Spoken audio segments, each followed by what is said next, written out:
முதலாவதாக இந்த Israel, Iran வார். இது ஏற்கனவே எக்ஸ்பெக்டட் ஒன் தான். அதாவது நம்ம எசேக்கியேல் 38, 39 இந்த 2 அதிகாரத்துல இருந்து ஒரு வார் ஒண்ணு இஸ்ரேலுக்கும், ரஷ்யாவுக்கும் நடக்கணும் அப்படின்னு சொல்லி நம்ம பார்த்துக்கிட்டு இருக்கிறோம். இது வந்து தீர்க்க தரிசனம் எசேக்கியேல் உரைச்சது. ஆண்டவர் எசேக்கியேல் மூலமாக சொன்னது. ஸோ இந்த தீர்க்க தரிசனத்துல ரஷ்யாவோட இருக்கிற முதல் முக்கியமான நபர் யார் அப்படின்னு பார்த்தீங்கன்னு சொன்னா, அவர்களோடு கூட பெர்ஷியரும் அப்படின்னு இருக்கிறது. இந்த பெர்ஷியா தான் ஈரான் என்பது பலமுறை நாம் சொல்லியிருக்கிறோம். ஈரானும் ரஷ்யாவும் மிகச்சிறந்த நண்பர்கள். இன்னும் சொல்லப்போனா 1984 அந்த காலகட்டம் வரைக்கும் இன்னைக்கு ஈரானுடைய மிக முக்கியமான பொருளாதாரத்தினுடைய அடிப்படையாக இன்னும் சொல்லப்போனா அதுதான் அவங்களுக்கு உயிர் நாடின்னு சொல்லணும். அதாவது அவங்களுடைய பெட்ரோல் கிணறு. இத கண்டுபிடிச்சு குடுத்ததே அமெரிக்கா தான். அவங்ககிட்ட இருக்குன்னு சொல்லி அத தோண்டி பல காரியங்கள் செஞ்சாங்க. அவ்வளவு நட்பு நாடுகளாக இருந்த இவங்க ஒரு காலகட்டத்தில் அங்கே ஏற்பட்ட புரட்சிக்கு பிறகு மன்னராட்சி அங்கே மாற்றப்பட்டு அதற்கு பிறகு ரஷ்யா துணியோட தான் அந்த புரட்சி ஏற்பட்டதுன்னு சொல்லுவாங்க. அயதுல்லா கொமேனி தான் அத கொண்டு வந்தாருன்னு சொல்லுவாங்க. இப்போ அங்கே ஈரான் அப்படின்ற அந்த நாட்டுல இவ்வளவு பெரிய காரியங்கள் நடந்துட்டு இருக்குது. இந்த ஈரான் எப்படிப்பட்டதான தேசம்? இத பத்தி நம்ம பேக்ரவுண்ட் எதுவும் நீங்க பார்க்கணும்னு சொன்னா, இது ஆதியாகமத்தின் காலத்துல இருந்தே பெர்ஷியா, பெர்ஷியர்கள் அப்படிங்கிற பேரோடு கூட இருந்துகிட்டே வருது. இந்த பெர்ஷியா தேசத்துக்கு இன்னொரு பேர் உண்டு. ஏலாம் தேசம் அல்லது ஏலாம் பட்டணம் அப்படின்னு சொல்லி வேதத்துல இருக்கு.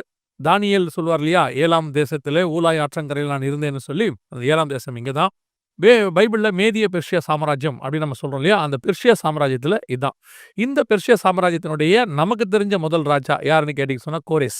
அவர் தான் வந்து தேவாலயத்த கட்டி செருபாபேல அனுப்பி வச்சாரு. பாத்திரங்களை எடுத்து கொடுத்தாருன்னு தானியேல் புஸ்தகத்துல வாசிக்கிறோம். இப்படி பெர்ஷியாவுக்கும் இஸ்ரவேலுக்குமான தொடர்பு அலாதி. இன்னும் சொல்லப்போனா இந்த 2 சாம்ராஜ்யத்துல ஒண்ணு தான் மேதிய பெர்ஷியா சாம்ராஜ்யம். 2 கொம்பு அப்படின்னு சொல்லுவாங்க. தானியேல் 8ஆம் அதிகாரத்துல. அந்த மேதிய சாம்ராஜ்யத்துல அங்க இருக்க ஒரு ராஜாவ கல்யாணம் பண்ணவங்க தான் எஸ்தர். இப்படி 2 நட்பு நாடுகளாக அன்பாக இருந்த நாடுகள் தான் அல்லது பின்னி பிணைக்கப்பட்ட நாடுகள் தான்.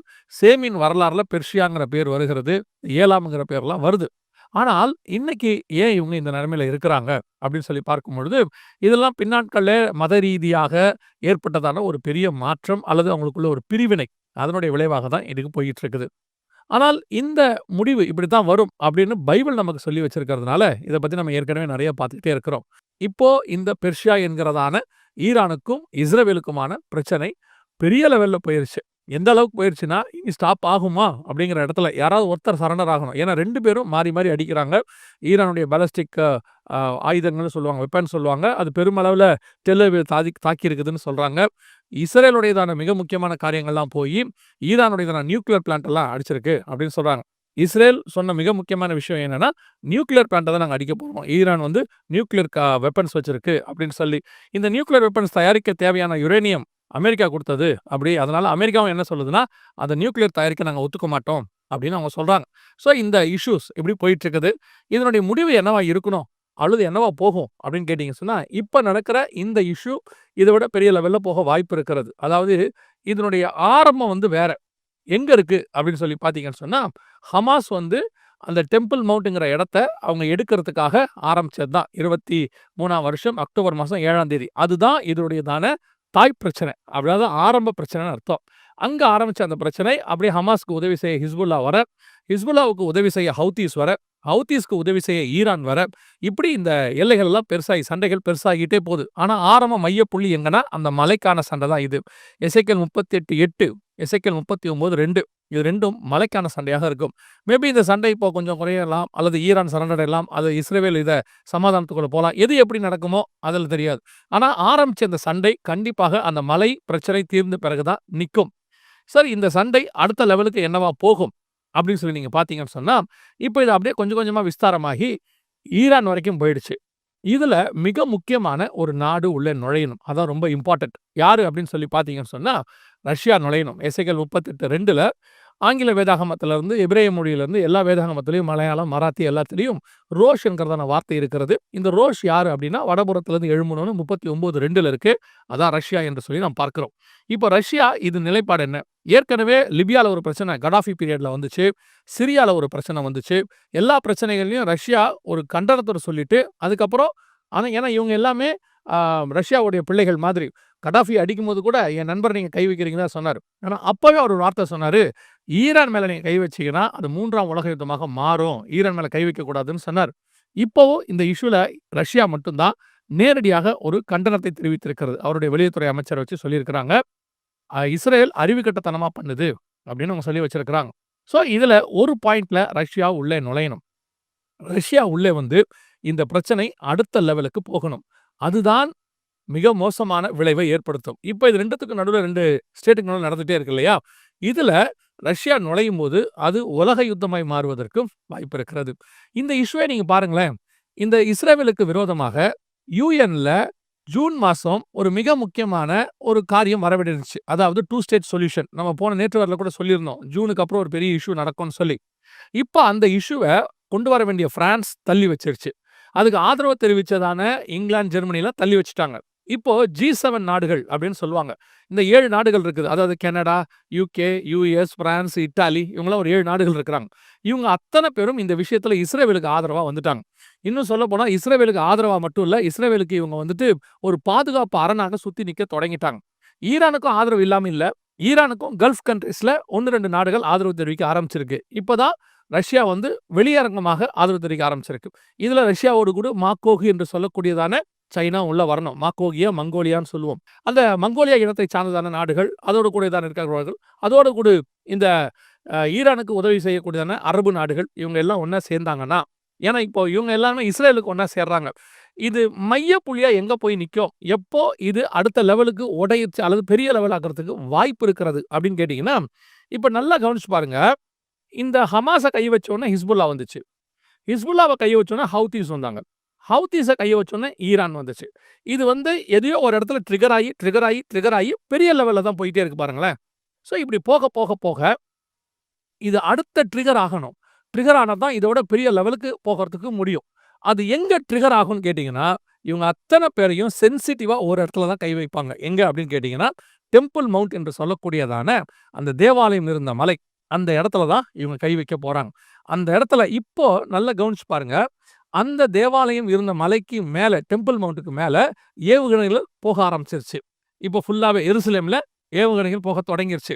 இது எல்லாமே எங்க போகும்? ஒரு ஏவுகணை தவறி அதுல விழுந்தாலோ, அல்லது ஏற்படக்கூடிய பூமி அதிர்ச்சி. ஏன்னா இப்ப இஸ்ரேல் போட்ட 2 குண்டுல 2.5 அளவுக்கு பூமி அதிர்ச்சிகள் ஏற்பட்டிருக்கிறது ஈரான்ல பல இடங்கள்ல. ஸோ அந்த மாரி போட்ட குண்டு வெடிக்கிற இடத்துல ஒரு பூமி அதிர்ச்சி, பெரிய அதிர்ச்சி உண்டாகும்னு எசேக்கியேல் 38:19 வாசிக்கிறோம். ஒரு பெரிய அதிர்ச்சியில அந்த வழிபாட்டு தலம் சேதப்பட்டாலோ, அந்த மலை அதிர்ந்தாலோ, அந்த இடம் அதுக்கப்புறம் இன்டர்நேஷனல் பிரச்சனையாக மாறிடும். அதுக்கப்புறம் இவங்க அத்தனை பேருமே 2ஆக பிரிவாங்க. எப்படி பிரிவாங்கன்னு கேட்டீங்கன்னா, வெஸ்டர்ன், ஈஸ்டர்ன்னு பிரிய மாட்டாங்க. மத ரீதியாக பிரிவாங்க. யூத எதிர்ப்பு அப்படின்னு பிரியும். பிரிய ஆரம்பிச்சு யூதர்களுக்கு ஆதரவான நாடுகள் அப்படின்னு போயிடும். யூதருக்கு எதிர்ப்பான நாடுகள் அப்படின்னு போயிடும். இப்போ இது ஆக தொடங்கியிருக்கு. நல்லா கவனிச்சு பார்த்தீங்கன்னா, ஈரானுக்கு ஆதரவாக பாகிஸ்தான் உள்ள இறங்கிருச்சு. இதெல்லாம் யூத எதிர்ப்பு நாடுகளா மாறிட்டே இருக்கு பாருங்களேன். இது அப்படியே மாறி இது முழுவதுமாக இப்போ அடுத்து சில காரியங்கள் இப்ப நாங்க எடுத்துக்கிட்டு இருக்கிற வரைக்கும் மிகப்பெரிய இஷ்யூ. இப்ப நாங்க சொல்லிக்கிட்டே இருக்கும்பொழுது பென்டகன்ல, ஒயிட் ஹவுஸ்ல இவங்க ட்ரம்ப் உட்காந்து அவங்களுடைய கமிட்டி அந்த கேபினெட் மீட்டிங் நடக்குதுன்னு சொல்லி நியூஸ் வந்திருக்கு. அவங்க எல்லாம் இப்போ இஸ்ரேலுக்கு ஆதரவா இறங்கி அடிக்கிறதுக்கு அவங்க முடிவு பண்ணிட்டாங்க. இப்போ இந்த காரியத்துல அடுத்த நாடுகள் அரபு நாடுகளோ அல்லது ரஷ்யாவோ ஈரானுக்கு எதிராக இறங்குனா இந்த நாடுகள் எல்லாம் 2 பக்கம் நிக்கும். ஆனா ட்ரிகர் ஆகிறது என்னமோ அந்த பாயிண்ட்ல தான் ட்ரிகர் ஆகும். ஸோ நம் கண்களுக்கு முன்பாக எசேக்கியேல் 38, 39 இது 2ம் அப்படியே கண்ணுக்கு முன்னாடி நடக்கிற இடத்துக்கு நாம வந்துட்டோம். 2 வசனத்தை சொல்லி இந்த நேற்று வரையை நான் முடிக்க விரும்புகிறேன். என்ன 2 வசனம் கேட்டீங்கன்னா, இஸ்ரவேலுக்கான வசனம் என்ன அப்படின்னு கேட்டீங்கன்னா, சகரியா 12:6ல எருசலேம் திரும்பவும் தன் ஸ்தானமாக எருசலேமிலே குடியேற்றப்பட்டிருக்கும் அப்படின்னு சொல்ற இடத்துல 12:6ல யூதாவின் தலைவரை அப்படின்னு அந்த இடத்துல சொல்ற அந்நாளிலே யூதாவின் தலைவரை 2018ல எருசலேம் தலைநகராக அனௌன்ஸ் பண்ணப்பட்டது. அந்நாளில் இருந்த யூதாவின் தலைவர் யாரு அப்படின்னு கேட்டீங்கன்னா, பென்யமீன் நெதன்யாகு.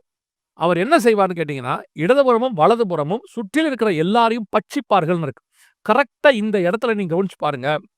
பென்யமீன் நெதன்யாகு இப்ப எல்லா பக்கமும் அடிக்க தொடங்கி இருக்கிறார். ஒரு பக்கம் சிரியா, ஒரு பக்கம் காசா, ஒரு பக்கம் ஹிஸ்புல்லா, ஒரு பக்கம் ஹவுதீஸ், ஒரு பக்கம் ஈரான், எல்லா எதிரிகளையும் அட்ட ஸ்ட்ரெச்சில் அவர் சந்திச்சுட்டு இருக்கிறார்.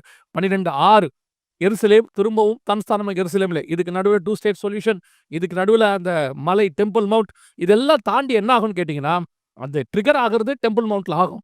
முடிவு எப்படி இருக்கும்னு கேட்டீங்கன்னா, எருசலேம் திரும்பவும் அதே ஸ்தானத்துக்கு வந்து தலைநகராக அந்த பகுதி முழுவதும் அவர்கள் கைக்கு வரும். 3வது தேவாலயம் கட்டுவதற்கான எல்லா வாய்ப்புகளும் அவர்களுக்கு அமையும். இது எருசலேமை பத்தின தீர்க்க தரிசனம்.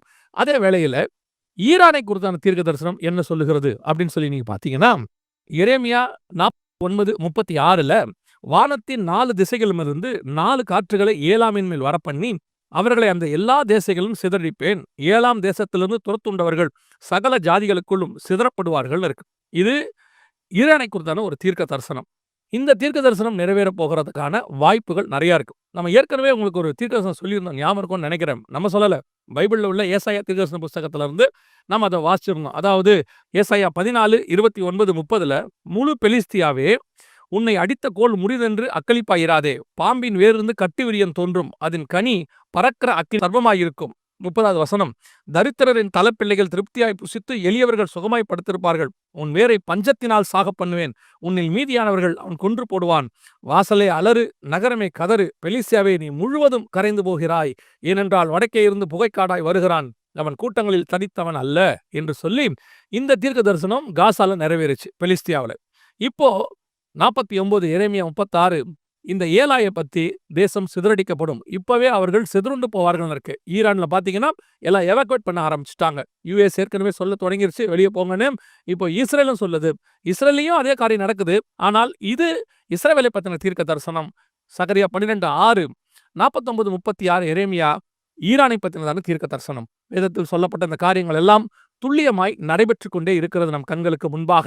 ஏற்கனவே நாம் இந்த நேற்று சொன்ன மாதிரி இதனுடையதான அடுத்த அப்டேட் இப்படிதான் போகும். ஏன்னா ப்ராஃபஸில அப்படி இருக்கு.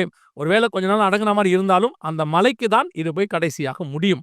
அடுத்து என்ன நடக்குது, எப்படி வரும், கர்த்தருடைய வருகை தாமதிக்குமானால் இந்த அப்டேட்டை உங்களோடு கூட கொண்டு வருகிறோம். ஆனா ஒன்று மட்டும் நன்றாய் மனதில் வைத்துக் கொள்ளுங்கள்.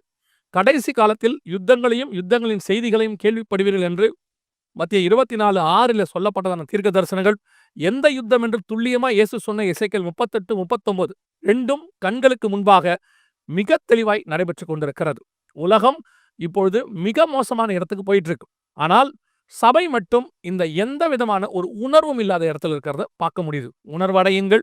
நோவா காலத்து ஜனங்கள் மாதிரி இருக்காதீங்க. தேவன் வருகிறார். நெடுநாள் காத்திருத்தல் முடிவடைய போகிறது.